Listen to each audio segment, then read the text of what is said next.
ela ajoelhada no mármore frio. A mansão iluminada. Convidados rindo no andar de cima. Camila esfregava o chão enquanto a amante do marido, Bianca, dava ordens da escada como se fosse dona de tudo. Dona Lourdes observava em silêncio, satisfeita. E Rafael passou por cima do braço da própria esposa sem nem olhar, como se ela fosse invisível, como se não tivesse valor. 4 horas, mãos ardendo, joelhos machucados. E ninguém ali sabia de uma verdade que mudaria aquela noite para sempre. Aquela casa de luxo em Alphaville, avaliada em milhões de reais, já era dela. Mas Camila não disse nada, não discutiu, não chorou diante deles. Porque quando uma mulher decide que não vai mais implorar, algo perigoso começa a acontecer. Se você acredita que silêncio também pode ser poder, já deixa seu comentário com uma chave e fique comigo até o fim. O que vai acontecer naquela sala vai virar tudo do avesso. E naquela noite, depois de 4 horas esfregando o que já era dela, Camila entrou no quarto pequeno perto da lavanderia. O som da festa ainda ecoava pelo corredor. Risadas, taças se tocando. A vida dele seguia normal. O celular vibrou outra vez. Ela fechou a porta. Sentou-se na beira da cama estreita. Olhou para o número desconhecido e, desta vez, atendeu. Senhora Camila Carvalho, aqui é o Dr. Henrique Amaral, do escritório jurídico Amaral e Vasconcelos, no Rio de Janeiro. Precisamos falar sobre o falecimento do Sr. Augusto Carvalho. O mundo não parou. Não houve grito, não houve desespero. Mas algo dentro dela ficou em silêncio absoluto. O pai tinha partido 6 dias antes, sozinho, em casa, como sempre viveu. Discreto. O advogado continuou, com voz firme, profissional. A senhora é a herdeira única. Existe uma sucessão patrimonial de grande porte já protocolada. Precisamos que compareça ou autorize o início imediato da transferência. Camila segurou o colar em forma de chave contra o peito. Ela sabia que o pai era bem-sucedido. Sabia que havia imóveis em São Paulo e Minas. Mas nunca perguntou valores. Ele nunca falou de números. Falava de responsabilidade. Qual é o porte dessa sucessão? Ela perguntou. Houve uma breve pausa do outro lado da linha. Avaliação preliminar. Aproximadamente 140 bilhões de reais, incluindo ativos imobiliários, participações societárias, os fundos e a propriedade residencial onde a senhora reside atualmente. O ar ficou pesado. Ela estava sentada no chão da própria casa, sendo tratada como empregada, enquanto era dona de um dos maiores grupos imobiliários privados do país. O advogado continuou. 38 shopping centers, 12 condomínios residenciais de alto padrão, direitos de desenvolvimento em 5 estados, contas corporativas, fundos de investimento, e a mansão de Alphaville, e transferida para o nome dela 1 semana após o casamento. Transferida como proteção. O pai tinha visto algo antes dela. Camila fechou os olhos. Não chorou. A dor pela perda já estava ali, silenciosa, desde a primeira mensagem que ignorara dias antes. Eu preciso de 2 semanas, disse com voz firme. Entendo, senhora, mas é importante agir com discrição. Existem cláusulas que precisam ser executadas no momento certo. Momento certo. Ela desligou. Do outro lado da parede, ouviu Rafael rir, e a voz de Bianca veio logo depois. Dona Lourdes comentava algo sobre nova fase. Eles já estavam reorganizando a vida dela, sem saber que o chão sob seus pés não lhes pertencia. Naquela noite, Camila não pensou em vingança. Pensou em clareza. Passou a madrugada acordada. O teto branco, o barulho distante da casa, o peso do colar na pele. Lembrou do pai na varanda, em Belo Horizonte, dizendo: Filha, nunca deixe que confundam sua calma com fraqueza. Ele não deixara apenas dinheiro. Aí deixara proteção. e deixar a escolha. Na manhã seguinte, enquanto Bianca tomava café na cozinha principal como se fosse dona da casa, Camila já estava trancada no quarto, em ligação com o escritório do Rio.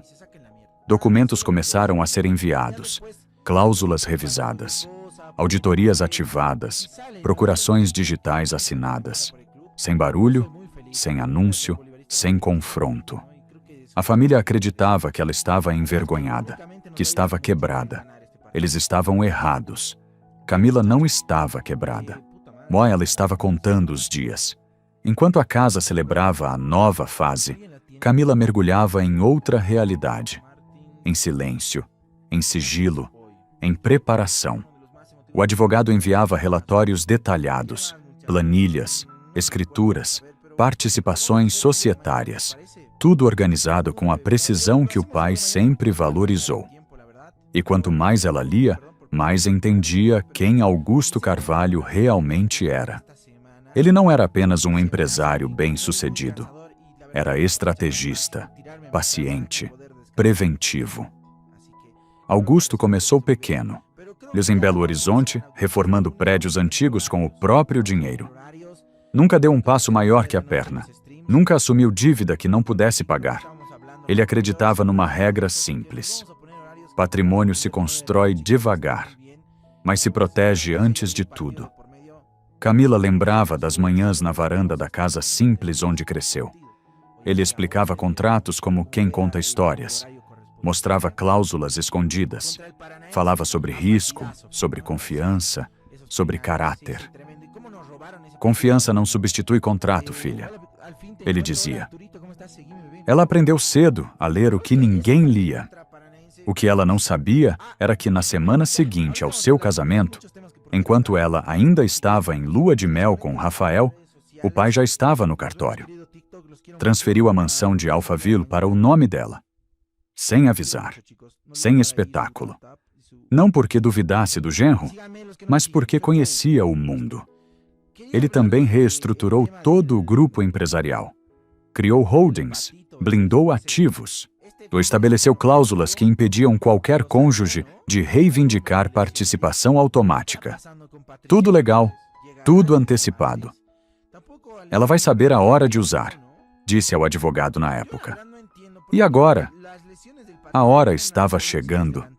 Enquanto isso, do outro lado da casa, Dona Lourdes seguia plantando dúvidas. Comentava que Camila era fria, que não defendia o marido. Que mulher que ama faz escândalo. Rafael começou a olhar para a esposa como se ela fosse um enigma incômodo. A calma dela o irritava. O silêncio dela o desafiava. Bianca percebeu isso e alimentou. Ela dizia o que Rafael queria ouvir. Tocava no ego, criava comparações. Fazia Camila parecer distante, quase indiferente. Era um jogo psicológico, lento, calculado. E Rafael caiu. Naquela quarta-feira à noite, durante o jantar, veio o anúncio. Sem levantar a voz, sem olhar nos olhos da esposa. A partir de agora, Bianca vai ficar na suíte principal. Camila, você pode usar o quarto perto da lavanderia. O silêncio na mesa foi pesado. Mas não foi surpresa. Dona Lourdes apenas tomou um gole de vinho. O irmão assentiu com a cabeça. A irmã evitou o contato visual. Era a oficialização da exclusão. Camila pousou o garfo. Olhou para o marido por alguns segundos. Ele desviou o olhar. Ela se levantou. Levou o prato até a pia. Ficou alguns segundos olhando pela janela da cozinha, para o jardim iluminado. Uma lágrima caiu. Apenas uma. Não pela humilhação, mas porque entendeu algo definitivo. E o pai não tinha feito aquela transferência por acaso. Ele tinha visto antes dela. Naquela noite, deitada no quarto apertado, ouvindo passos no andar de cima, agora ocupados por outra mulher, Camila segurou o colar em forma de chave. Não pensou em gritar. Não pensou em confrontar. Pensou em estratégia. O pai sempre dizia: quando o outro acha que já venceu, é porque parou de observar. E naquela casa, ninguém mais estava observando Camila. Eles acreditavam que ela estava encolhida. Mas, na verdade, ela estava se preparando para abrir a porta que o pai tinha deixado destrancada. Depois do jantar em que Rafael anunciou, diante de todos, que a amante ocuparia a suíte principal, algo mudou dentro daquela casa. Eles interpretaram como vitória. Camila interpretou como sinal verde. Nos dias seguintes, ela quase não falava. Andava pelos corredores com passos leves. Não reagia às provocações. Não discutia. Não pedia explicação. Dona Lourdes comentou certa manhã, o alto o suficiente para ser ouvida. Agora sim ela entendeu o lugar dela. Bianca passou a circular pela casa como proprietária. Mudou cortinas. Escolheu flores novas para a entrada. Mandou trocar a roupa de cama da suíte principal. Fez questão de dar ordens à antiga governanta na frente de Camila. E Rafael parecia aliviado, como se tivesse retirado um peso. Eles estavam convencidos de que Camila tinha desistido. Mas naquela mesma semana, a rotina dela era outra. Porta fechada, notebook aberto e ligações silenciosas com o escritório jurídico no Rio. Conferências com auditores em São Paulo. Revisão de contratos de holding, atualização de registros em cartório. Cada assinatura digital era um movimento de xadrez. Henrique Amaral explicava os próximos passos. Precisamos ativar a cláusula de comunicação formal da posse e recomendo reforço de segurança patrimonial imediato. Camila ouvia tudo. Perguntava pouco. Entendia muito. Ela não estava apenas herdando patrimônio. E não estava assumindo comando. Enquanto isso, do lado de fora do quarto, o plano da família seguia. Deon, o irmão de Rafael, começou a falar sobre reorganização de ativos. Ele já fazia cálculos com base em algo que acreditava controlar. Planejava usar a casa como garantia para uma negociação futura. Não sabia que não tinha poder algum sobre ela. Trice comentava em voz baixa que talvez fosse hora de formalizar a separação. Dona Lourdes incentivava e dizia que seria melhor resolver antes que Camila criasse problemas. Eles não sabiam que o problema já tinha sido resolvido, só não para eles. Uma tarde, enquanto Bianca recebia amigas para um café na varanda, rindo alto e falando sobre recomeços, Camila recebeu um e-mail final. Transferências concluídas. Ativos consolidados. Controle acionário formalizado. Ela fechou os olhos por alguns segundos. Não sentiu euforia. Sentiu precisão. Naquela noite, Rafael anunciou que organizaria uma recepção no sábado seguinte. Um evento para empresários, parceiros, vizinhos influentes. Chamou de celebração da nova fase. Bianca vibrou. Dona Lourdes aprovou o cardápio. Deon começou a convidar contatos estratégicos. Camila ouviu o plano enquanto passava pela sala. Ninguém perguntou se ela iria. Ninguém perguntou o que ela pensava. Eles tinham parado de enxergá-la. O que não perceberam foi que aquele evento seria o palco perfeito. E o Henrique ligou naquela mesma noite. A senhora deseja que façamos a comunicação formal antes ou durante a reunião social? Camila olhou para o teto branco do quarto pequeno. Pensou na noite em que esfregou o chão. Pensou no copo d'água derrubado de propósito. Pensou no braço sendo ignorado no corredor. Respirou fundo. Durante, respondeu. Do outro lado da casa, risadas ecoavam. Eles acreditavam que estavam preparando uma celebração. Na verdade, estavam organizando a própria exposição. Moça e Camila, pela primeira vez desde o funeral do pai, sentiu algo diferente da dor. Sentiu controle. O sábado chegou com céu limpo e promessa de espetáculo. A casa em Alphaville brilhou como sempre. Lustres acesos, mesa farta, música baixa. Rafael circulava entre empresários, sorrindo confiante. Bianca, de vermelho, no braço dele. Dona Lourdes recebia convidados como anfitriã. Camila entrou 20 minutos depois do início. Vestido marfim, cabelo preso, passos firmes. Não pediu licença. O não anunciou presença. Apenas entrou. Alguns olhares se voltaram. Outros seguiram conversas.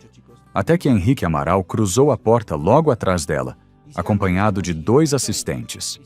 Pasta de couro nas mãos, rosto sereno. O burburinho diminuiu. Bianca foi a primeira a se aproximar. Você não foi convidada, disse, tentando manter o sorriso. Camila a olhou com calma. Não preciso de convite para entrar na minha própria casa.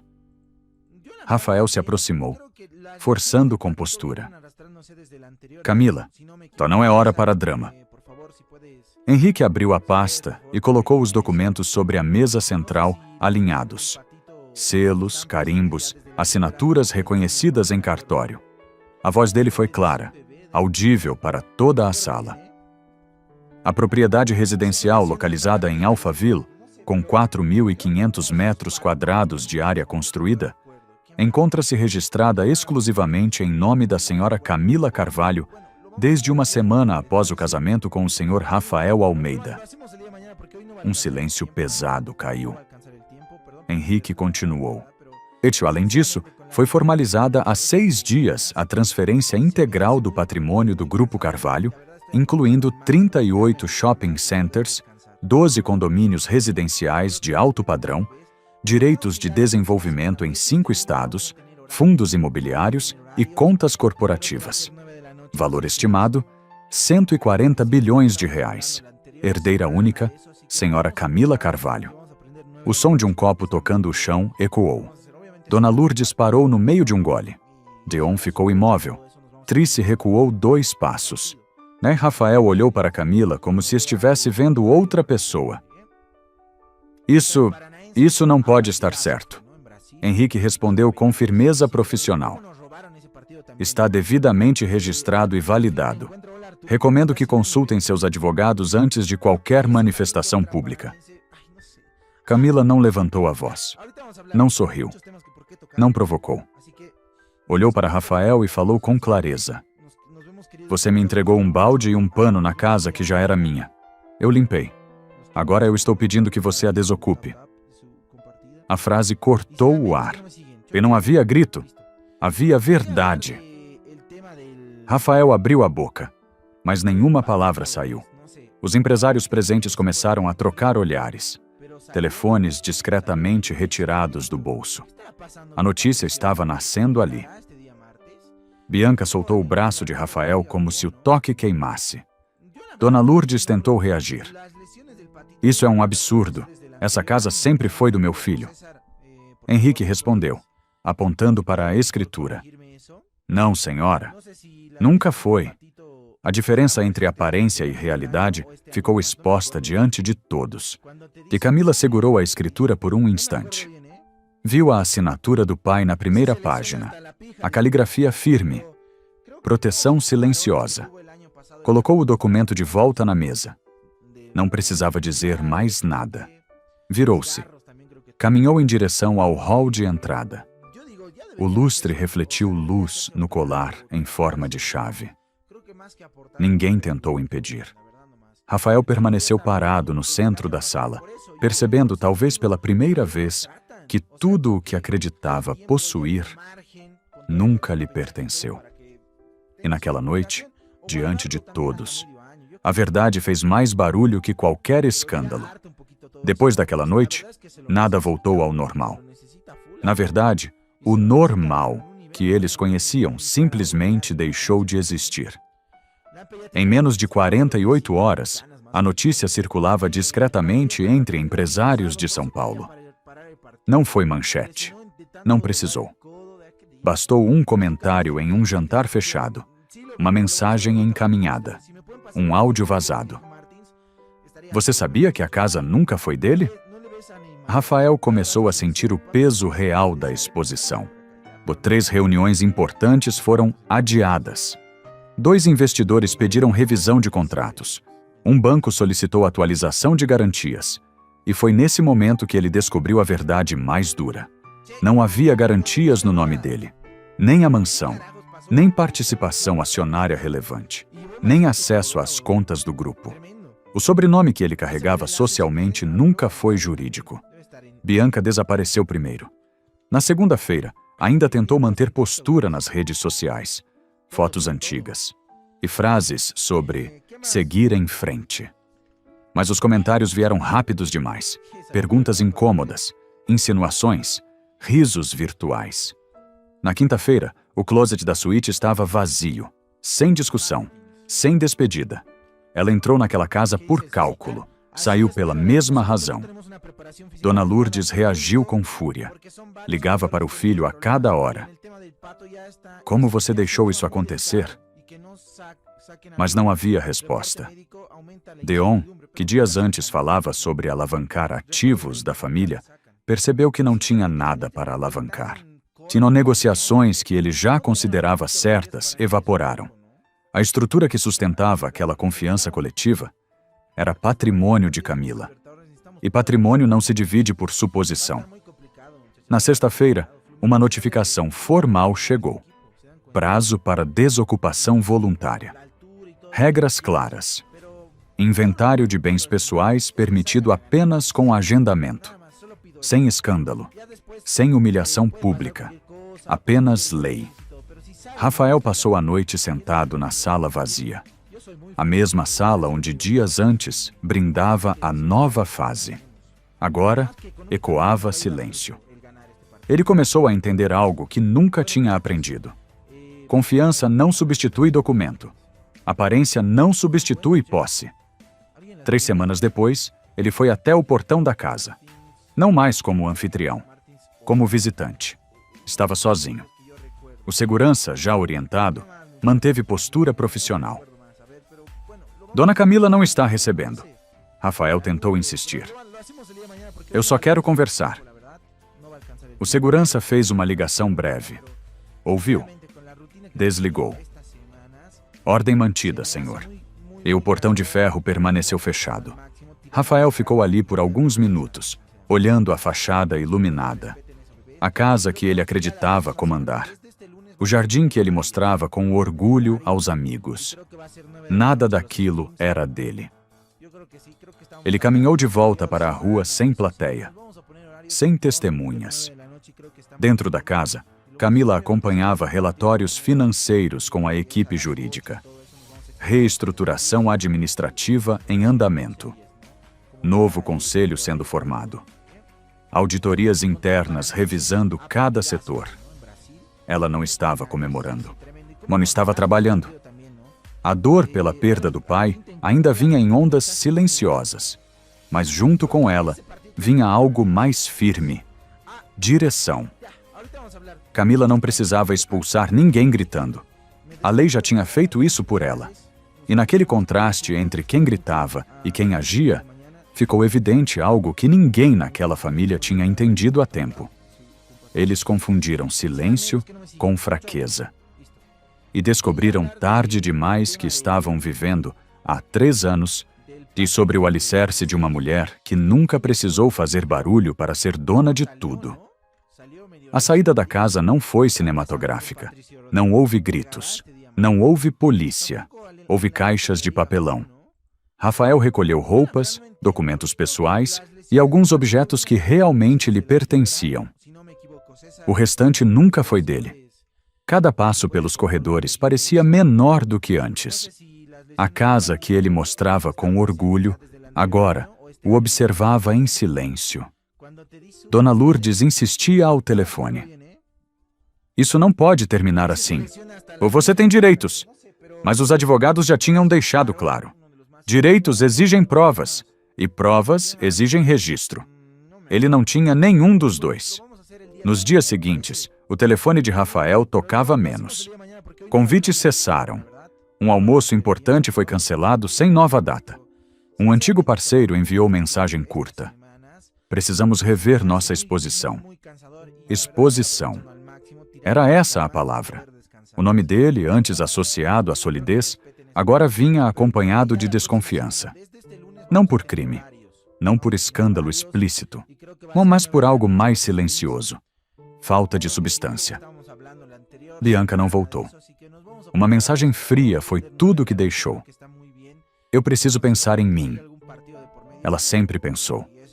Deon tentou salvar o que restava, mas as negociações que tinha iniciado baseavam-se em garantias inexistentes. Investidores não gostam de surpresas, e menos ainda de fundamentos frágeis. Trice começou a evitar eventos sociais. Comentários surgiam. Olhares mudavam. A unidade familiar, tão confiante semanas antes, começou a rachar. Porque quando o recurso que sustentava todos desaparece, cada um luta por si. Enquanto isso, Camila estava em outra etapa. Ela não acompanhava a queda com satisfação. Não monitorava redes sociais. Não comentava. Estava em Belo Horizonte, sentada na antiga varanda do pai, olhando o nascer do sol como fazia anos atrás. O escritório jurídico agora funcionava como braço operacional. Conselheiros experientes assumiam cargos estratégicos.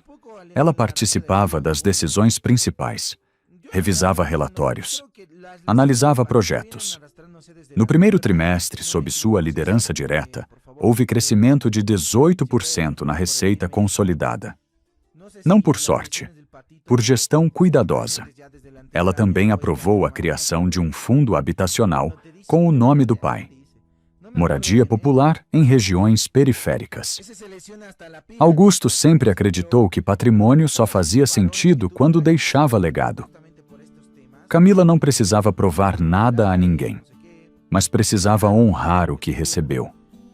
Numa tarde tranquila, encontrou uma carta antiga do pai, escrita dias após seu casamento. Ele nunca a enviou. Talvez não fosse necessário. Você saberá a hora certa. Ela soube. Rafael, por outro lado, ainda tentava entender quando tudo saiu do controle. Mas a verdade é que nunca esteve sob o controle dele. Ele confundiu acesso com posse.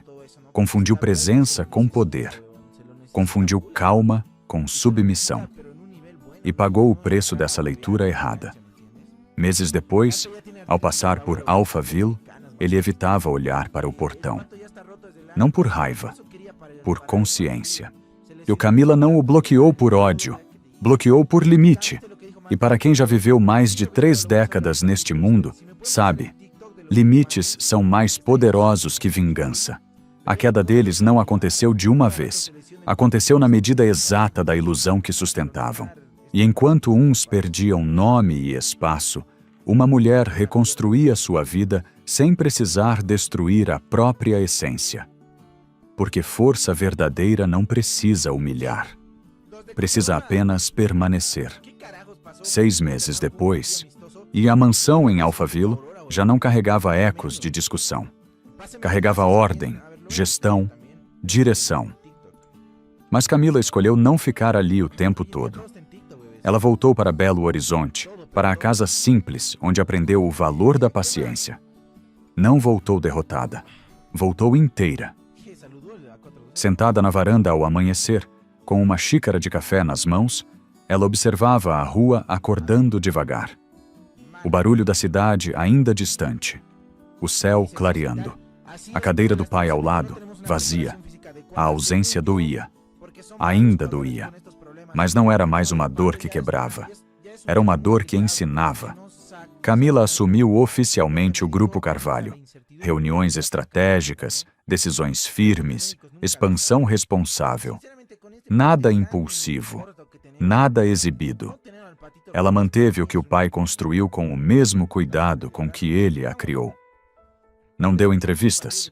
Não expôs ninguém. Não contou sua versão em redes sociais. Ela entendeu que algumas vitórias não precisam de plateia. O colar em forma de chave agora ficava guardado numa pequena caixa de madeira na mesa do escritório. Não porque tivesse perdido o significado, mas porque ela já não precisava segurá-lo para lembrar quem era. O pai tinha deixado portas abertas. Ela escolheu atravessá-las no momento certo. E quando o barulho da queda dos outros finalmente cessou, o que ficou foi algo simples e poderoso. Uma mulher que permaneceu fiel ao próprio caráter, mesmo quando todos apostaram contra ela. E Camila não venceu porque gritou mais alto. Venceu porque nunca deixou que a transformassem em alguém menor do que realmente era.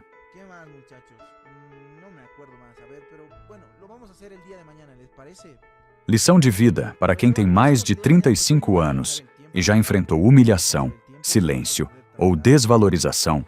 Esta história deixa algo claro. Nem toda força faz barulho. Às vezes, o silêncio não é fraqueza, é estratégia, é maturidade, é confiança em algo maior que o momento.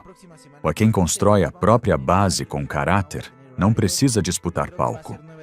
Porque quando a verdade aparece, ela se sustenta sozinha. Nunca permita que confundam sua calma com incapacidade. Nunca entregue sua dignidade para provar amor. E nunca subestime o poder de quem sabe esperar. Porque no fim, não vence quem humilha, vence quem permanece inteiro.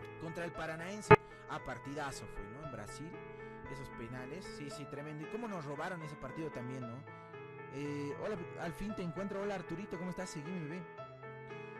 Creo que Сейчас зайдем, посмотрим, как у них трансляция началась.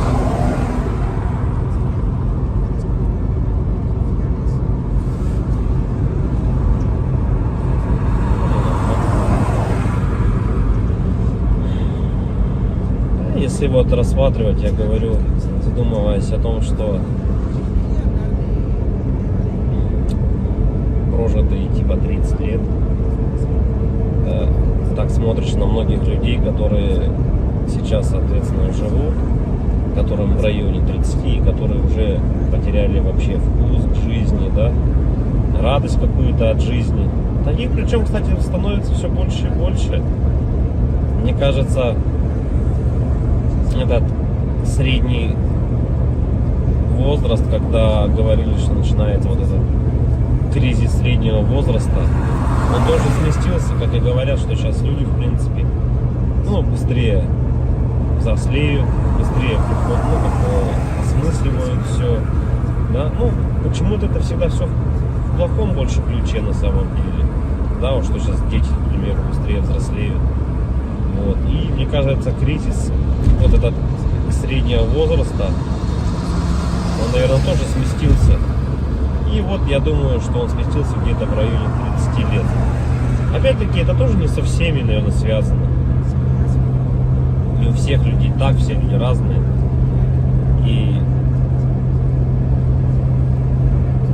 когда приходишь к той мысли о том, что помимо того, что люди сами по себе стали такие вот, наверное, депрессивные, да, времена такие сложные, да, вот это вот еще извне много каких вещей случается, на данный момент, которые людям усугубляют эту ситуацию на самом деле, вот этой депрессии, вот этих кризисов, да, каких-то переходных моментов в жизни.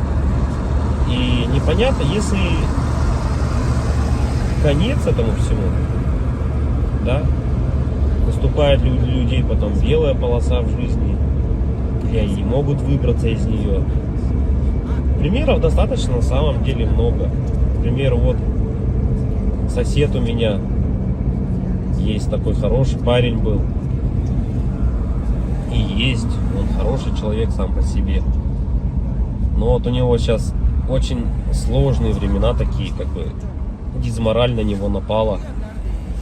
О том, что он не реализовался в своей жизни к 30 годам, что жизнь у него кончена. И не может он выбраться из этой ситуации. Да? Как говорят, если мы говорим, что это мужики такие, да, типа слабые, да, какие-то, безморальные, как бы такие вот, что в основном это случается, наверное, зачастую, может быть, это у мужиков случается в этом возрасте, такой кризис, наверное, да, каких-то неудач в своей жизни, не пришедших ни к чему достойному и хорошему. Но вопрос в в том, что это мужики такие, типа слабые, или времена такие стали, что если вот разобраться так, вот, например, возьмем даже с древних времен, когда человеку нужно было добывать пищу самому, да, там убивать мамонтов, мужику стоило там сходить на охоту. Да, на охоту он сходил, кого-то там добыл добычу, принес домой, да, что-то где-то там поделал дома, и все как бы. Ну и это, возможно, как работа тоже на ежедневной основе, да, была. И как бы мужик в то время считался, но еще воином были, они воинами были, не воевали, да. В любом случае это все такая в основном физическая была работа, типа стратегии именно добычи пищи какой-то себе. Ну, тут вот требовалось, возможно, какое-то знание, да, тут я не спорю. Но в основном это была физическая работа. Если взять, к примеру, не такие далекие времена, когда там люди вот только выходили из пещер, да, взять даже, допустим, 50 лет назад, 100 лет назад, да, когда люди работали на заводах, и что тогда считалось именно мужиком, да, таким. Разница была, наверное, с нынешними временами в том, что если ты работал, к примеру, на заводе на каком-то, то тебе было этого всего достаточно. То есть ты уходил на завод, отработал свое время, да, пришел домой, какие-то тоже там, может, домашние дела, и этого тебе было достаточно на самом деле. Как бы и все, и заключалась вся суть именно мужчин. Ну вот, как бы устроиться главное на завод и работать физически, опять-таки, да, получить какое-то образование, так, ну, как бы среднеспециальное, к примеру, да, какой-нибудь токарь, идти на завод, отработать там 8-12 часов. Это не легкая работа, я не спорю тоже с этим. Но опять-таки, этого зато было достаточно. Человек уходил, он отрабатывал там 12 часов и понимал, что ему будет всего достаточно. Ради этого и была, наверное, главная и основная мотивация. Да? И если перенесемся мы, наверное, в наше время уже, сейчас, на данный момент, то есть люди просто не знают на самом деле, как заработать, как получить жилье, как получить новый автомобиль. То есть способов получения данного результата его нету как такового. Это говоря о том, что ты будешь ходить на работу по 8, по 12 часов, допустим, сутками там работать, да, ты не заработаешь на машину, заработаешь ты на нее через 5 лет, если ты там не будешь ни пить, ни есть, как бы, да. Ну ладно, если вообще не тратить деньги, ты заработаешь год. Ну такого же невозможно, это же только где-то в сказках. С учетом нынешних трат, то есть даже при зарплате какой-то средней, там 100 тысяч рублей, ну где-то 60, где-то 70, где-то 80. Возьмем от 60, наверное, до 120. То есть, к примеру, достижение результата такой, как, к примеру, квартира, недвижка какая-то своя, это кредиты, ипотеки. То есть вот здесь и сейчас ты берешь. И залазя все глубже и глубже, то есть, как сказать, взял ты, к примеру, себе недвижимость, да, в ипотеку, пусть она будет так.